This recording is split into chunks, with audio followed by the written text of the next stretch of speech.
자, 행정입법의 개념이 나오는데요. 예, 법률하고 잘 비교를 해보세요. 네, 법률. 법률은 국회가 제정한 거다 이거지. 국회. 그런데 이제 지금 우리가 배우는 행정입법은 말 그대로 행정주체가 만든 일반적 추상적 규율이다 이렇게 보면 됩니다. 예, 여러분 그 행정규칙은 이제 행정입법은 크게 어떠한 것들이 있느냐를 잠깐 보면 크게 나누면 법규명령과 그 다음에 행정규칙으로 나눠집니다. 법규명령의 뜻 그리고 행정규칙의 뜻을 잠시 보면 법규명령은 이 법규라는 말은 국민의 권리나 의무와 관련이 되는 것들을 대개 법규라고 이야기해요. 그런데 법규명령은 모든 것이 권리나 의무와 관련된 건 아닙니다. 특히 권리나 의무와 관련된 것들, 요거는 이제 특히 위임명령이라고 불러요. 권리나 의무. 그러니까 이걸 이렇게 지우는 게 낫죠. 사실은 정확히 말하면. 그러면 위임명령은 법규명령은 다시 집행명령도 또 있습니다. 여기서 직권으로 만든다는 건데 이건 권리나 의무와 관련이 없는 것들을 집행명령이라고 불러요. 대개 이제 뭔가 절차에 불과한 거, 절차에 어떤 불과한 그런 내용들, 그런 위임명령이죠. 요거 행정규칙은 행정기관, 그죠? 행정기관 내부에서 공무원들이 사무를 처리하는 기준이라고 할 수가 있습니다. 기준. 자, 그리고 이러한 것들은 여기다 할게요. 이러한 것들은 이제 어떤 형식으로 발동되냐? 법규명령은 형식이 바로 그 대통령령, 총리령, 부령, 그리고 지방자치단체 수준에서는 이제 조례 같은 것이 여기에 해당합니다. 행정규칙은 형식이 고시, 훈령, 예규 이와 같은 형식으로 나오는 게 행정규칙이에요. 공무원들이 사무 처리할 때, 여러분 공무원들이 일 처리할 때 기준이 있어야 되겠죠. 기준이 없게 되면 굉장히 혼란스럽습니다. 기준이 만약에 없게 되면 공무원들이 업무 수행할 때마다 막 머리가 너무 아프고, 그죠? 이걸 어떻게 해야 되지? 그리고 담당자가 바뀔 때마다 막 그 기준이 없는 상태에서 담당자가 바뀌면은 업무 결과가 또 달라지죠. 사무처리 기준이 있습니다. 행정규칙.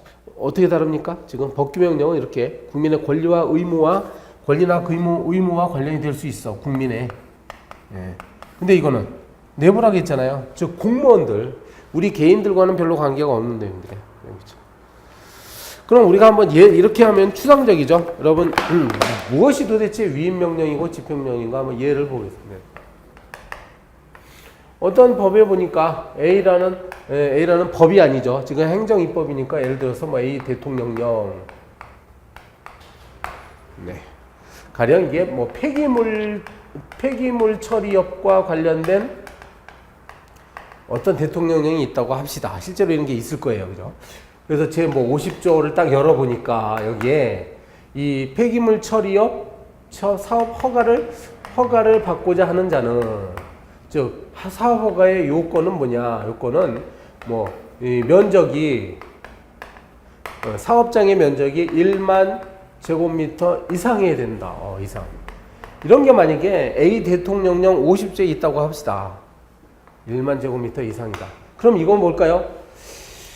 국민의 권리와 의무와 관계 있죠. 어떤 사람이 내가 폐기물 처리업이라는 사업을 할 수 있는 권리를 행사함에 있어서 아무나 못하는 거잖아요. 이렇게 땅이 최소한 1만 제곱미터 이상, 여러분 갖고 계십니까? 땅?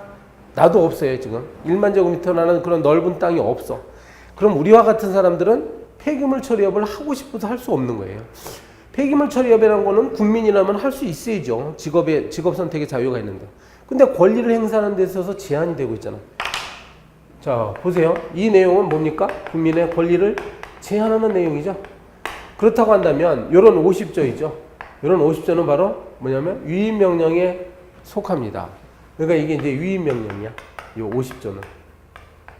그런데 가령 51조를 또 열어보니까 51조를 또 열어보니까 이런 게 또 있을 수 있죠. 자, 여기 50조에서 사업 허가를 신청하고자 하는 자는 신청자는 별표 10에 규정된 허가 신청서에 이러한 내용들을 기재해서 제출해야 된다. 뭐 이렇게 했다고 합시다. 그럼 이거는 단순한 어때요? 절차에 불과한 거예요, 절차. 신청서를 제출할 건지 아니면 이 행정기관의 홈페이지가 있으니까 홈페이지에다가 신청 내용을 적어도 되지 않겠어요?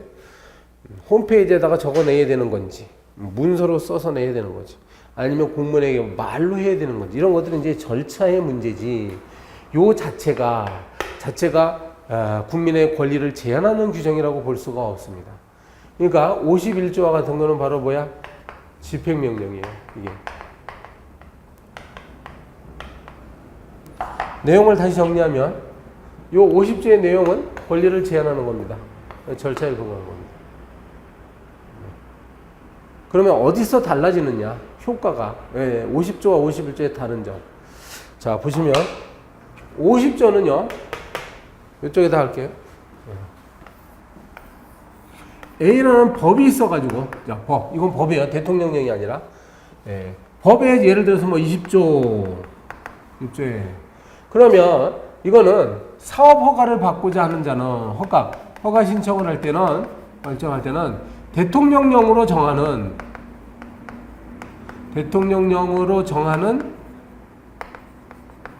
일정 면적의 사업 부지를 소유하고 있어야 한다. 알겠습니까? 일정 면적의 사업 부지를 소유하고 있어야 한다는 규정이 이미 A라는 법에 이렇게 있어야 됩니다. 근데 이 일정 면적이라는 것은 법률에다 직접 규정을 안 하고 이걸 대통령령에다가 맡긴 거예요. 바로 이런 조문이 바로 위임 규정이에요. 위임 규정. 법률에다 직접 정하지 않고 그 하위 효력이 있는 대통령령에다 맡깁니다. 이런 A법 20조가 있기 때문에 A 대통령령 50조와 같은 거 규정을 할 수가 있는 거야. 알겠어요? 이게 없으면 함부로 대통령령에다가 이렇게 국민의 권리를 제한하는 그런 규정을 둘 수가 없습니다. 없어요. 이게 바로 위임명령이야. 그런데 51조는 과연 어떨까? 51조도 과연 이런 식으로 A법 제21조 해가지고 있죠. 허가 신청서의 양식은 대통령령으로 정한다. 이런 게 있을까요? 있을 수도 있습니다. 근데 굳이 없다 하더라도 가능한 거예요. 51조는. 왜 그래요? 이건 단순한 절차를 규정하는 거기 때문에 상위법에 이런 위임 규정이 없다 하더라도 가능합니다. 정리를 하면 이러한 50조와 같은 이러한 위임 명령은 상위법에서 위임을 해줘야 됩니다. 이 말은 다른 말로 하면 상위법에 근거 규정이 있어야 되는 거예요. 그런데 이거는 근거 규정이 없어도 되죠. 물론. 그리고 거꾸로 다시 설명하면 왜 이건 있어야 되고 왜 이건 없어도 됩니까? 있어야 되는 이유는 바로 이거는 국민의 권리를 제한하는 그런 내용이기 때문에 반드시 있어야 되고 이건 없어도 되는 이유가 권리와는 관계없는 일정한 단순한 절차에 불과하기 때문에 없어도 된다. 이 말이에요. 이런 내용들이 지금 112페이지, 113페이지에 있는 내용들입니다. 여러분 이건 알고서 이제 행정법 교재를 읽어 나가시면 크게 어렵지는 않을 거예요. 정확히 일하고 넘어가야 됩니다. 114페이지로 넘어갈까요? 114페이지에 가시면 4번 해가지고 4번 법규명령의 한계 나옵니다. 한계. 법규명령을 마음대로 할 수 있느냐? 그게 아니에요. 포괄적으로 위임하면 안 된다. 포괄적 위임 금지가 있습니다. 무조건 대통령령으로 정하면 안 됩니다. 지금 써놓고 보니까 이것도 뭔가 좀 잘못된 것 같은데 A법 20에다가 이게 할 때요. 대통령령을 정하더라도 무조건 이렇게 무조건 넘겨주면 이것도 뭔가 잘못된 소지가 있어. 그래서 실제로는 이게 뭐 3만 제곱미터 이하의 범위 내에서 이런 규정이 있습니다. 이 규정이 20대 있단 말이에요. 허가 신청을 하는 경우에는 3만 제곱미터 이하의 범위에서 대통령령으로 정하는 일정 면적의 사업부지를 소유해야 된다. 이런 식으로 뭔가 범위를 좀 가능한 한 명확하게 해주려고 노력을 해요. 요걸 바로 구체적으로 정한다 이거야. 저렇게 구체적으로 해야 돼요. 만약에 저런 규정을 전혀 해놓지 않으면 일정 면적을 얼마로 할지를 무조건 대통령한테 맡기는 꼴이 돼버립니다. 바로 그렇게 하는 게 포괄적 위임이에요. 아시겠어요? 그러니까 포괄적 위임 금지는 다른 말로 하면 뭐냐? 구체적 위임의 원칙이죠. 자, 어려운 말로 하면 우리가 저 A법을 열어봤을 때 과연 A 대통령령에 어떠한 내용이 담길지를 대강이라도 예측할 수 있어야 되는 거예요. 저렇게 A법에다가 3만 제곱미터 이하라는 범위를 써주면 우리가 이제 예상할 수가 있죠. 자, A 대통령령에는 열어보면 분명히 대충 한 2만 제곱미터나 1만 제곱미터 정도로 규정될 수 있겠구나. 이렇게 예측이 가능하지 않습니까? 그죠? 예, 그 정도는 위임을 해줘야 된다. 즉, 구체적으로 위임을 하는 거예요. 2번. 국회 전속적 입법사항은 위임이 금지되는 것이 원칙이다. 이것은 금지가 원칙입니다. 여러분, 원칙이라고 하는 것은 예외도 반드시 있습니다. 예외도 분명히 있습니다. 우리 헌법을 보면 다음의 사항은 반드시 국회가 법률로 정하도록 되어 있는 것들이 많아요. 가령 뭐 정부 조직의 내용은 법률로 정한다. 국회의원 선거의 수는 200명 이상 수준에서 법률로 정한다. 국회의원 선거구 획정은 법률로 정한다. 근로조건은 민주적으로 하되 법률로 정한다. 이렇게 다 법률에다 맡긴 것들이 많아. 그럼 이거는 반드시 법률로 하라는 것이 원칙이라는 거예요. 그렇죠? 네. 이거 위임하면 안 됩니다. 다만 이것도 이제 범위를 정해서 구체적으로 하면 가능해지긴 해요. 처벌법규 있죠? 처벌법규. 이것도 역시 금지 원칙입니다. 처벌. 이른바 죄형법정주의입니다. 죄형법정주의. 네, 국민을 처벌하는 것, 교도소, 뭐 징역 몇 년 이런 것들은 법률로 반드시 정해져 있어야 돼요. 이걸 무조건 대통령령한테 맡기거나 그러면 안 됩니다. 그게 바로 죄형법정주의. 거기 뭐 4번 해가지고 재위임 나오죠? 4번 아니고 재위임 마지막 칸에 보면 한 번 위임받은 걸 다시 위임한다는 건데 법률이 이렇게 법규명령이 이렇게 위임한 걸 또다시 뭐 하위 법령에다 이렇게 위임한 거 이게 재위임입니다. 재위임은 절대로 금지되는 건 아니고 대강의 범위라도 정한 다음에 구체적으로 상세한 부분만 위임하도록 돼 있어요. 그러니까 법률에서 만약에 법률에서 대통령한테 위임해줬는데 대통령이 자기가 정하지 않고 이걸 장관한테 그대로 다시 위임하면 이거 안 됩니다. 자, 법규명령의 소멸. 법규명령은 또 이제 어떤 이유가 있으면 없어지죠. 가령 한시적인 법규명령이면 그 날짜가 되면 없어지고 동일한 내용의 법규명령이 새롭게 만들어지면 자동적으로 없어지고 그런 내용들입니다. 자, 6번. 법규명령의 통제 이야기가 나옵니다. 우리가 피라미드 상에서 보면 법규명령은 법률보다 하위에 있어요. 명령은 따라서 상위법에 위반하면 안 되고 그렇습니다. 근데 이러한 법규명령을 만들면 안 되는데 만들지 못하도록 다양한 방법으로 억제를 합니다. 첫 번째로 입법부에서. 입법부가 어떤 방법으로 통제하느냐. 네, 입법부가. 국회는 예를 들면 의회 제출 절차 같은 게 있어. 행정부가 대통령령이나 부령 이런 거 만들면 국회 소관상임위원회에다가 일단 내용을 제출해야 됩니다. 그럼 소관상임위원회가 열려서 국회의원들이 검토를 하니까 이게 이거 헌법이나 법률에 위반된다라고 판단되면 정부기관 쪽에다 행정기관 쪽에다 이거 돌려보내요. 돌려보내서 너네들 다시 검토해라. 이거는 안 돼. 여기서 뭔가 시정을 해서 시정 계획을 우리에게 다시 결과를 통보해달라. 이렇게 얘기합니다. 그럼 결과를 정리해서 다시 통보해줘야 돼요. 이런 식으로 나름대로 통제를 합니다. 국회가. 이것뿐입니까? 각종 뭐 국정감사나 국정감사 조사제도도 있잖아요. 그 예산 심의를 하는 과정에서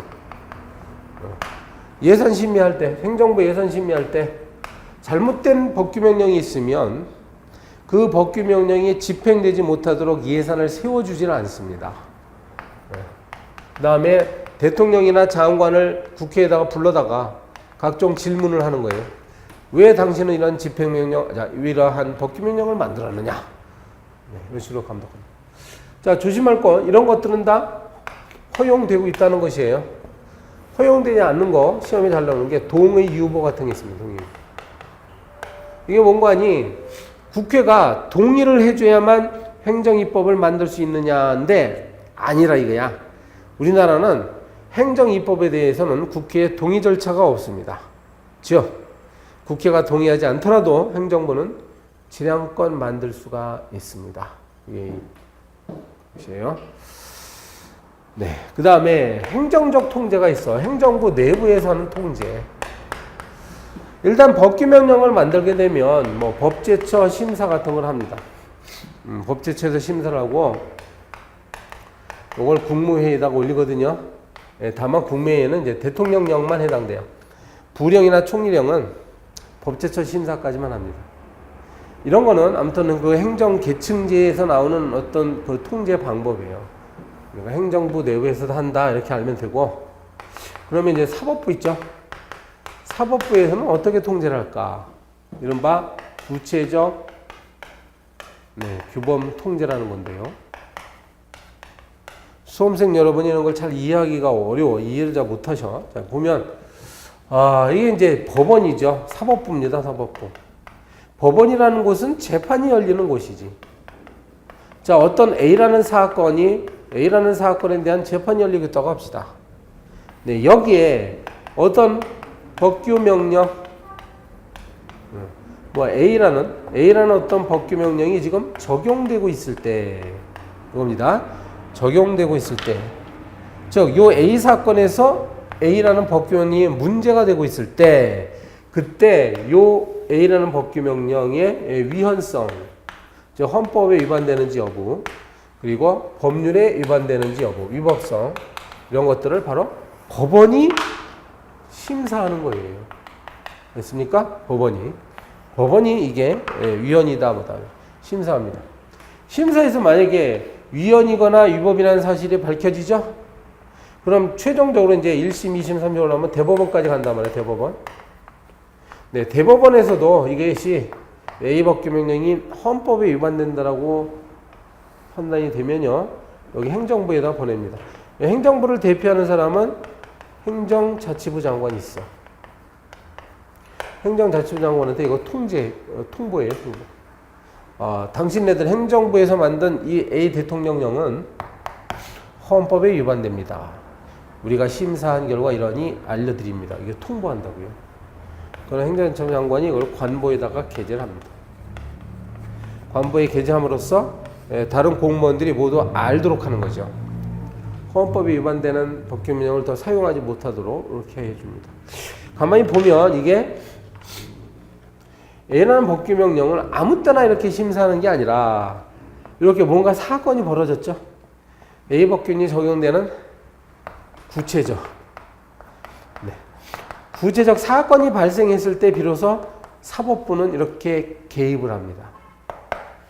사건이 발생하지 않았죠? 그럼 이거는 건드릴 수가 없어. 사법부는 가만둬야 돼요.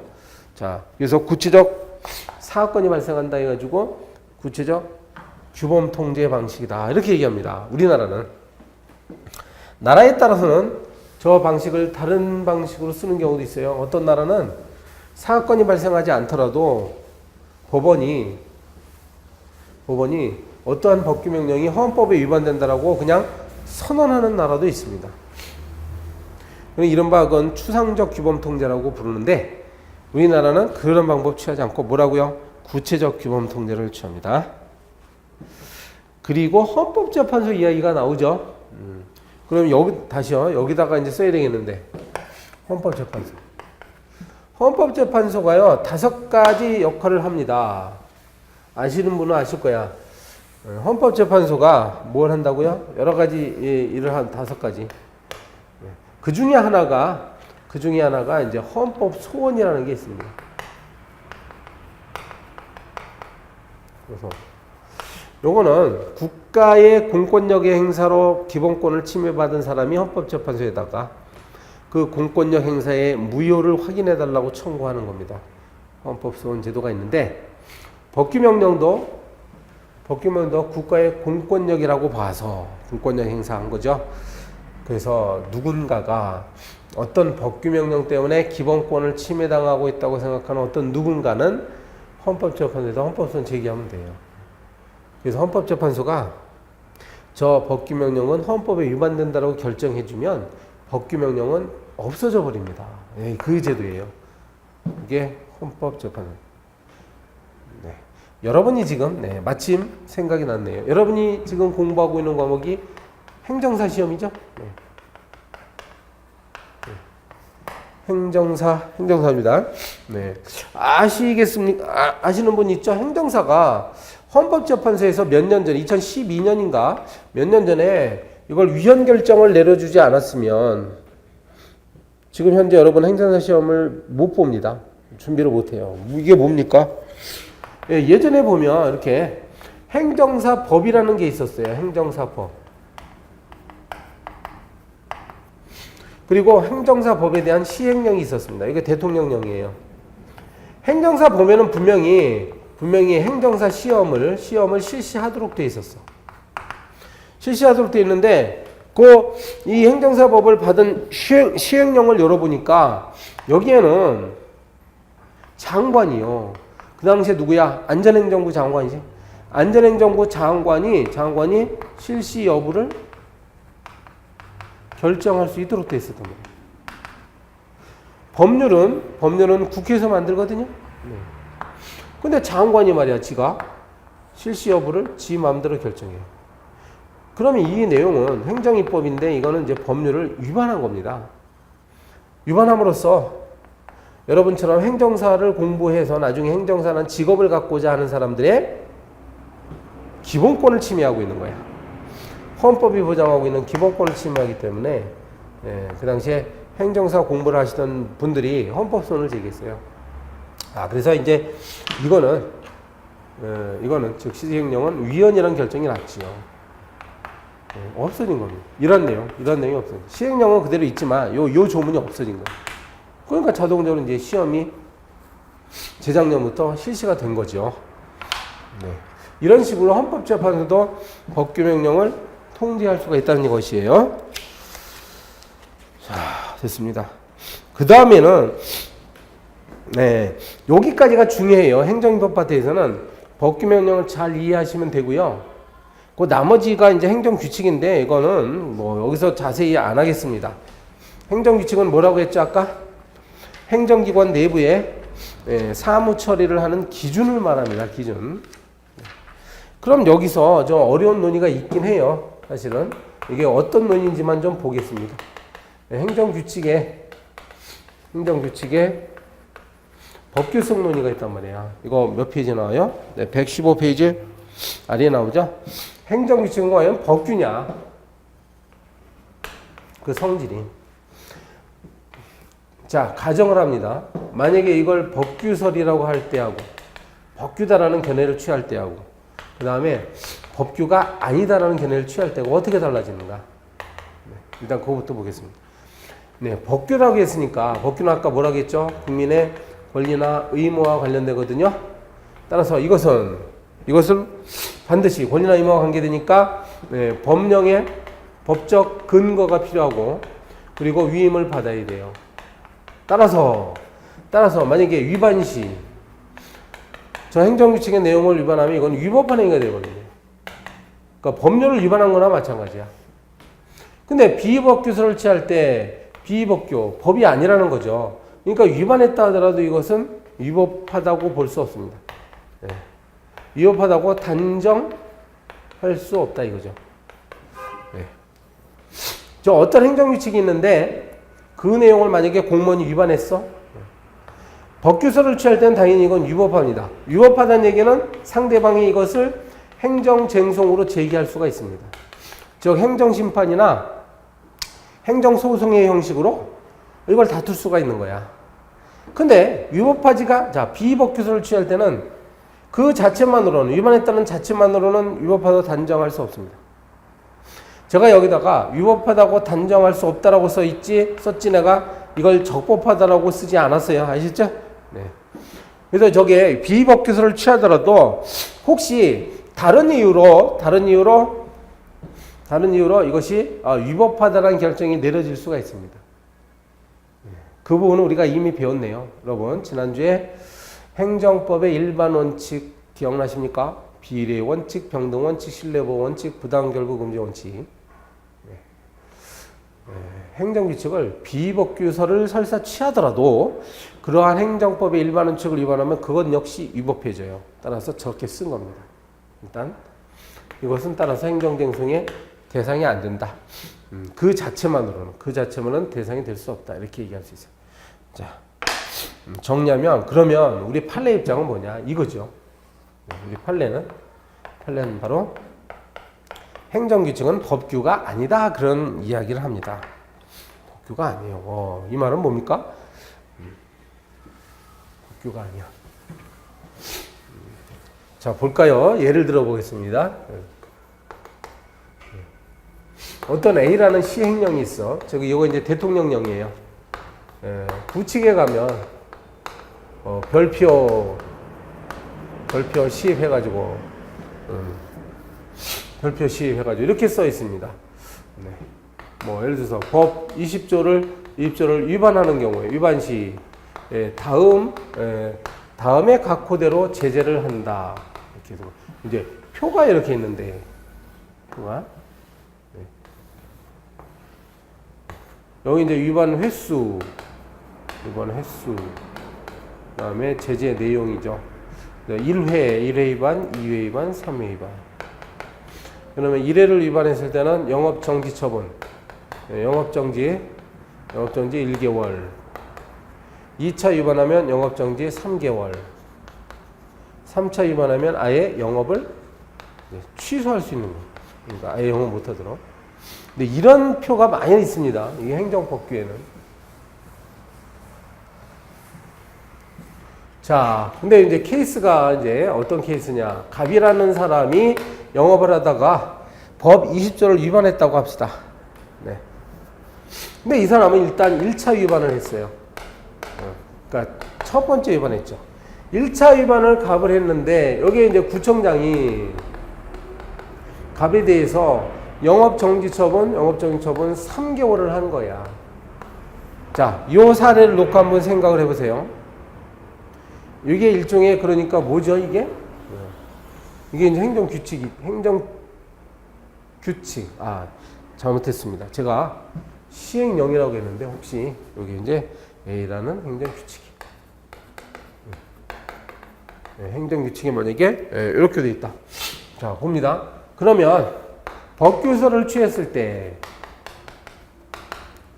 저거는요 비록 행정규칙에 있지만 법규서를 취하게 되면 이건 국민의 권리를 제한하는 것이기 때문에 그렇기 때문에 이걸 위반하면 위법이에요.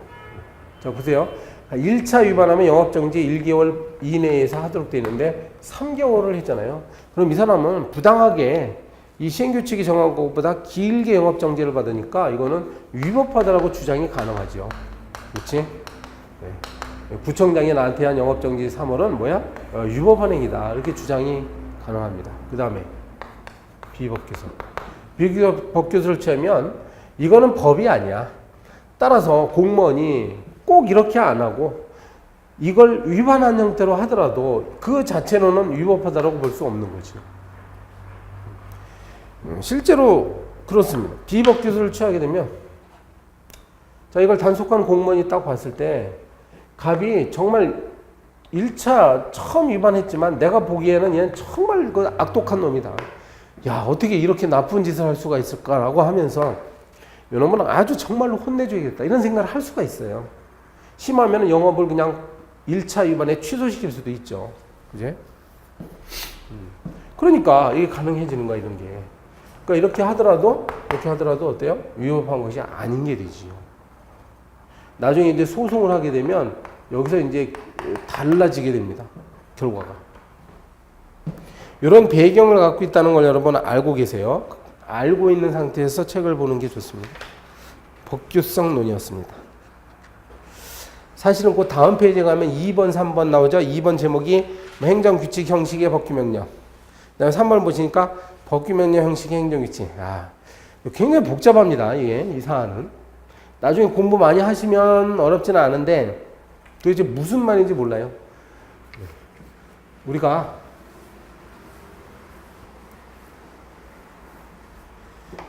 학문적 의미에서 보면 법규명령은 무엇이고 행정규칙은 뭐죠? 원래는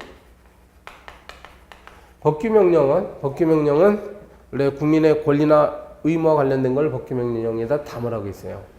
그럼 형식이 두 가지 형식이 뭐죠? 이거는 법규명령의 형식이야. 그러니까 대통령령, 총리령, 부령이야. 그런데 내용면에서 보면 그 내용이 두 가지로 나눠질 수 있어요. 국민의 권리나 의무와 관련된 내용이 있고 그것과 관련이 없는 그러한 내용이 있을 수가 있어요. 그러니까 법규명령 실제로 이렇게 열어보면 대통령령이나 부령이라고 해서 항상 권리나 의무와 관련된 내용만 있는 게 아닙니다. 이거는 누가 만들어요? 대통령이 만들고 총리가 만들고 각부 장관이 만들죠. 네. 이 사람들이 만들 때 잘못 만들어가지고 국민의 권리나 의무에 해당하지 않는 것들을 만들어낼 수가 있단 말이야. 그 다음에 행정규칙. 행정규칙은 형식이 또 뭐가 있다고 했죠? 행정규칙은 뭐 예규나 고시 훈령에 해당한다는 것도 있죠. 요것도 보면 실제로 내용을 들여다보면 이 중에는 이렇게 권리나 의무와 관련이 없는, 그러니까 내부 사무처리 기준에 해당하는 것들이 있고 어떤 경우는 이상하게 국민의 권리나 의무에 해당되는 그런 내용이 있을 수가 있단 말이에요. 그죠? 원칙적으로 보면 어떻게 하라는 내용입니까? 학문적으로 보면 법규명령에는 이거를 담으라는 거죠. 네. 이거 하면 안 됩니다. 그 다음에 행정규칙은 이거 하라는 거지 이거 하면 안 됩니다. 그런데 실제로 행정규칙이 이걸 담고 있는 경우가 있고 법규명령이 또 이걸 담고 있는 경우가 있어요. 자, 여기에 해당하는 거 이걸 지금 우리 책에는 뭐라고 했습니까? 네, 법규명령 형식의 행정규칙이다 이거야. 이렇게. 그러니까 형식은 법규명령인데 그 내용은 행정규칙이다. 요게 뭐라고요? 법규명령 형식인데 행정규칙이란 얘기고, 이거는 밑에 거는 어떻게 쓸 수 있어요? 이거? 네. 이거는 행정규칙 형식인데 형식은 행정규칙인데 그 내용은 보니까 법규명령이다. 이렇게 되는 거죠. 그래서 이 형식과 내용이 불일치하는 현상, 이 두 가지를 지금 설명하고 있습니다. 네. 여기 보시면 아까 법규 설치할 때와 비규 설치할 때 여기 결론이 달라진다고 했죠. 저거는 어떻게 되냐 이거야. 빨간 글씨로 되어 있는 거 법규명 형식의 행정규칙은 도대체 법규냐 비법규냐 이게 문제가 되는 거예요. 그리고 이 경우는 또 이게 뭐냐, 이게 형식을 중시할 거냐 내용을 중시할 거냐. 형식을 중시하면 비법규죠. 근데 내용을 중시하면 법규가 되고요. 이거는 형식을 중시하면 법규고 내용을 중시하면 비법규야. 따라서 이게 복잡한 논의가 있는 것이고, 그래서 이런 내용이 있고요. 이 내용은 우리가 나중에 차차 상세히 공부하도록 하겠습니다. 네. 이 시간에는 이제 이게 어떠한 논의를 배경으로 하고 있는 것만 여러분 이해를 하세요. 그리고 기타 4번 행정규칙의 근거와 한계.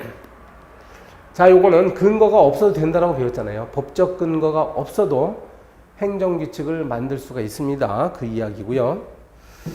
117페이지 보면 행정규칙의 통계 나오는데 이거는 뭐 그렇게 중요하지 않습니다. 아까 우리가 배웠던 법규명령의 통제가 중요해요. 기억나십니까? 법규명령의 통제는 또 앞쪽 페이지에 있었죠.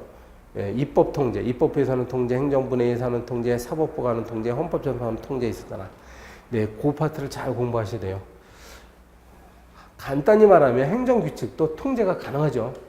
통제 가능한데 행정규칙은 아무래도 이건 법이 아니기 때문에 좀 실효성이 떨어집니다. 우리가 행정작용의 형식을 공부하고 있는데 지금 제1장이 끝났습니다. 제1장은 행정입법을 배웠어요. 행정부도 입법의 형태로, 즉 규범을 제정하는 형태로 어떤 작용을 이렇게 하고 있습니다. 그 모습은 대통령령, 부령, 총리령이었어. 2장. 행정입법이 아닌 어떤 다른 성질을 갖고 있는 행위를 또 합니다. 이걸 행정행위라고 하고, 행정행위가 우리 행정법학에서 아주 중요하게 다뤄져요. 여러분 알기 쉽게 설명하기 위해서 이 오른쪽 페이지부터 해보겠습니다. 왼쪽 페이지 맨 아래에 보시면 이 표부터 한번 보겠습니다. 요 테이블을 2 곱하기 2 테이블을 만들면 여기 개별적 사항, 일반적 사항 있죠. 구체적, 추상적 이렇게 있습니다. 요거는 이제 누구를 대상으로 하느냐 이거야. 이건 특정인을 대상으로 한 거죠. 특정인. 요건 이제 불특정 다수인을 대상으로 한 어떤 행위를 합니다. 그리고 구체적인 상황이에요. 이건 특정 상황. 어떤 특정한 상황을 전제로 하는 것이고, 추상적이라고 했어. 그러니까 이거는 이렇게 하면 되죠. 모든 상황을 전제로 합니다. 그럼 여기 네 가지 경우가 나오거든요. 예를 들어 보면 여기 뭐 A의 영업 허가 신청에 대해서 허가 불가를 한다. 더 쉬운 예로 할까요? A는 이번에 소득세 500만 원을 세무서에다 납부하라. 국가가 만약에 A한테 이런 납부하라 명령이죠. 명령을 내리는 것은요, A라는 특정인한테 한 거죠. 그래서 개별적입니다. 그리고 특정 상황이잖아요. 이번에 500만 원 내라는 거야. 2016년도 분으로 500만 원 내라는 거고 2017년도 분으로는 아직 얘기 안 합니다. 그러니까 이번 특정한 상황, 지금 상황에만 적용되는 이야기죠. 뭐 1년 12달 계속 500만 원 내라는 거 아니죠? 내년도 가면 또다시 A에게 소득세 얼마를 내시오라는 또 다른 어떤 처분이 또 있게 됩니다. 이런 경우를 구체적이라고 그래요. 이렇게 구체적이고 개별적인 거, 이거를 전형적인 행정행위라고 부릅니다. 행정행위예요. 네, 이게 바로 지금부터 배우는 행정행위입니다. 그러니까 가장 전형적인 행정행위는 바로 뭐라고 하면 돼요? 구체적이고 개별적인 사안을 규율하는 것입니다. 180도 방향, 대각선으로 이렇게 오게 되면 이건 정반대 개념이야. 일반적이고 추상적인 내용이 되는데요. 예를 들면 모든 국민은 음주운전하지 말아라.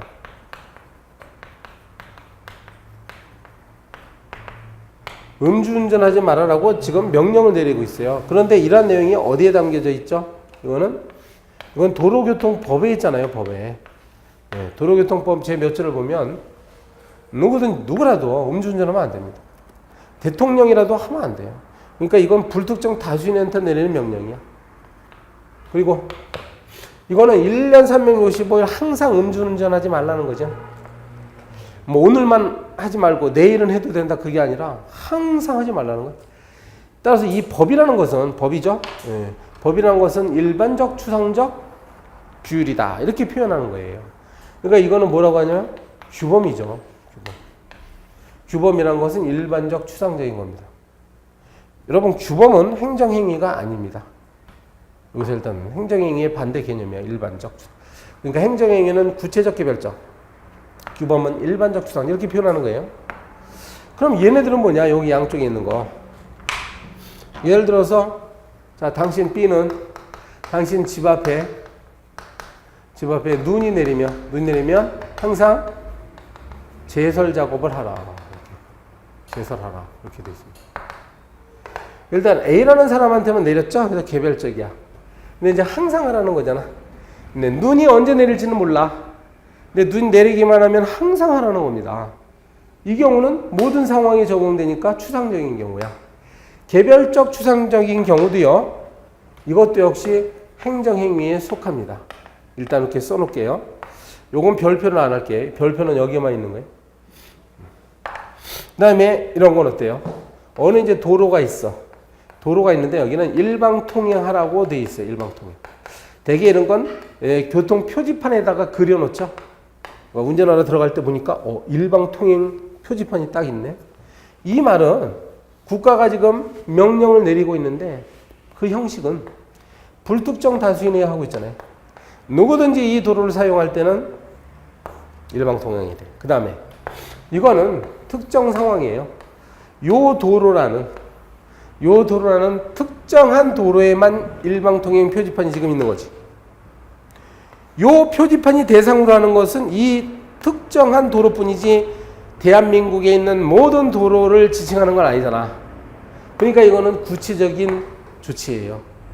그래서 일반적 구체적이라고 했죠. 이걸 특히 일반 처분이라고 합니다. 시험에 말이죠. 일반 처분의 종류를 많이 물어봐요. 대개 이렇게 교통과 관련된 내용들이 많습니다. 일반 처분. 자, 이렇게 해놓고 결과적으로 보면 4개 중에 좀 비슷한 거 3개가 있고 전혀 성질이 다른 게 하나가 있어. 뭘까요? 여러분 요거죠. 요게 성질이 아주 다릅니다. 나머지 것들과 다르고 약간 다른 것들은 뭔가 구체적으로 뭔가 개별적으로 규정을 하고 있는 그런 내용들이야. 우리 전 시간에 배웠는데요. 우리나라는 현재 규범을 통제하는 건 구체적 규범 통제 방식입니다. 이게 뭡니까? 설사 이것이 뭐 잘못됐다 하더라도 구체적 사건이 발생하기 전까지는 사법부가 이걸 통제하지 못합니다. 그러니까 재판이 열려야 되는 거예요. 이거는. 근데 이거는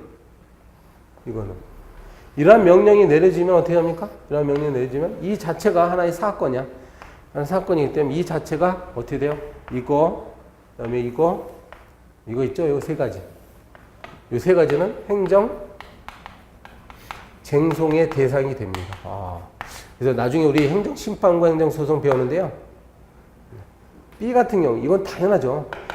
내가 지금 이 소득세 500만 원이 잘못 부과가 됐다 그러면 소송 제기하면 돼. 그리고 이 사람도 왜 나한테만 이런 명령 내립니까? 해가지고 소송 제기하면 되죠. 그래서 이기면 됩니다. 이기면 이제 제설 작업 안 해도 돼요.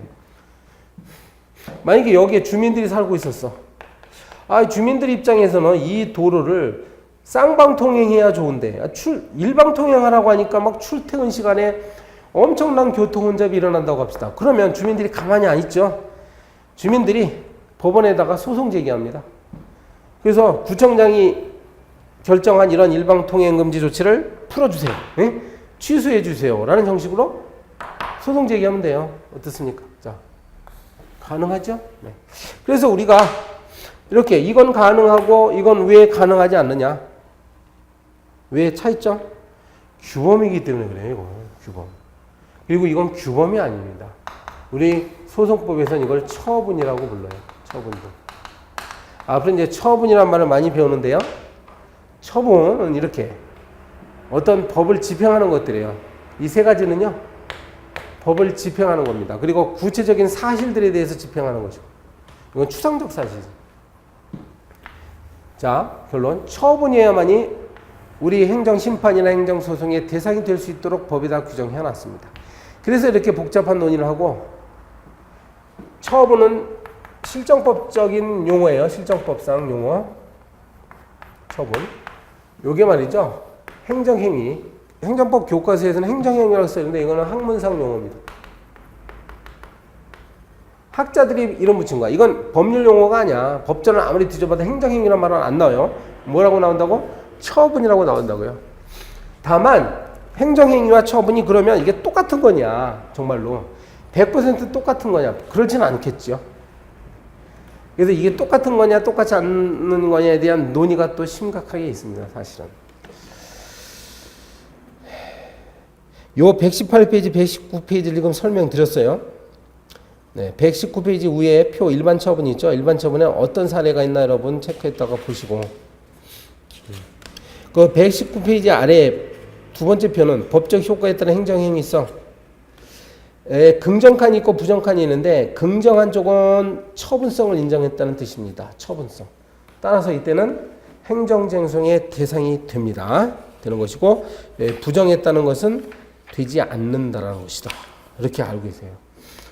그래서 지금 행정행위 파트 제2장 행정행위의 서론격인 이야기를 말씀드렸습니다. 행정행위가 이런 것이고요. 이 다음 페이지부터는 우리가 행정행위의 여러 가지 종류가 나옵니다. 행정행위를 여러 가지 관점에서 나눌 수가 있어. 종류별로 다음 시간에 계속합니다. 재량행위와 기속행위부터요. 네, 오늘은 여기까지 하겠습니다. 수고 많이 하셨습니다.